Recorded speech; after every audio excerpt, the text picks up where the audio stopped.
آج ایک ویڈیو نظر سے گزری کہ جس میں ایک عالم دین نے ایک بظاہر نعت خواں اور ناچا ٹاپا گروپ کے ایک اہم رکن کو محفل میں سٹیج پر ہی دف بجانے سے منع کر دیا۔ جب اس عالم دین نے دف بجانے سے منع کیا تو یہ جو بظاہر نعت خواں تھا یہ غصے میں آ گیا اور غصے میں اور جذبات میں آ کر کہتا ہے جی میں اس پر حدیث دکھا سکتا ہوں۔ اللہ اکبر! بندہ اس سے پوچھے کہ وہ حدیث جو تو دکھائے گا وہ حدیث صرف تجھے ہی نظر آئی ہے اور تجھے ہی وہ حدیث سمجھ آئی ہے؟ بڑے بڑے جو جلیل القدر علماء گزرے ہیں ان کو وہ حدیث نظر نہیں آئی، یا نظر آئی تھی تو ان کو یہ سمجھ نہیں آئی جو تجھے سمجھ آ گئی ہے؟ علامہ ابن عابدین شامی رحمۃ اللہ تعالی علیہ جیسے عالم کو وہ حدیث نظر نہیں آئی، یا نظر آئی تھی تو سمجھ نہیں آئی۔ اسی طرح شیخ الاسلام والمسلمین امام اہل سنت امام احمد رضا خان علیہ رحمہ کو وہ حدیث نظر نہیں آئی، یا حدیث نظر آئی تھی تو ان کو وہ سمجھ نہیں آئی جو تجھے سمجھ آ گئی ہے۔ ان حضرات نے تو باقاعدہ دف کے حوالے سے شرائط کا ذکر کیا ہے۔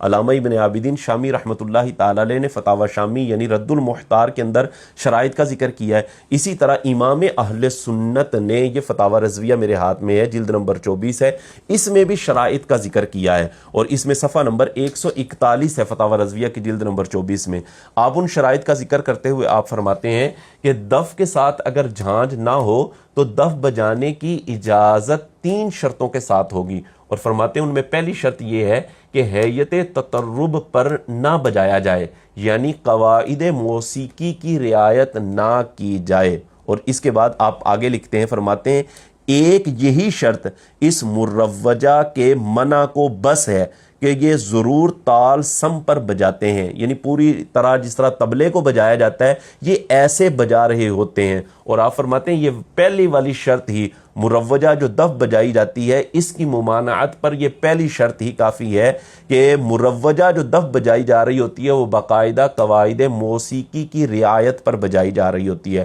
اور قواعد موسیقی کے مطابق اگر دف کو بجایا جائے تو یہ ناجائز ہے، یہ منع ہے۔ اسی طرح آپ دوسری شرط کو بیان فرماتے ہیں بجانے والے مرد نہ ہوں کہ ان کو مطلقاً مکروہ ہے، اور یہ جو بجا رہے ہوتے ہیں یہ سارے کے سارے مرد ہوتے ہیں، تو اس شرط کے مطابق بھی اگر دیکھا جائے تو اس شرط کے مطابق بھی ان کا یہ دف بجانا منع ہے اور مکروہ ہے۔ اسی طرح تیسری شرط آپ بیان فرماتے ہیں کہ عزت دار بیبیاں نہ ہوں، تو ان 3 شرطوں کے مطابق اگر دف ہو تو فرماتے ہیں وہ دف جائز ہے، اور اس میں جھانج نہ ہو، اور یہ تو باقاعدہ طور پر جھانج اور پتہ نہیں کیا کیا انہوں نے چھلے پہنے ہوتے ہیں اور چھلے پہن کر بجا رہے ہوتے ہیں جیسے طبلے کو بجایا جا رہا ہوتا ہے، باقاعدہ ایسے لگ رہا ہوتا ہے جیسے ڈھولک بج رہی ہے۔ تو بھائی یہ تو دف بجانا ہی ناجائز اور گناہ ہے، جو جس کو تم دف کہہ رہے ہو یہ دف نہیں ہے، یہ تو ڈھول ہے، یہ تو طبلہ ہے، اس کا بجانا بالکل جائز نہیں ہے۔ اور اس عالم دین نے جو منع کیا ہے وہ بالکل درست منع فرمایا ہے،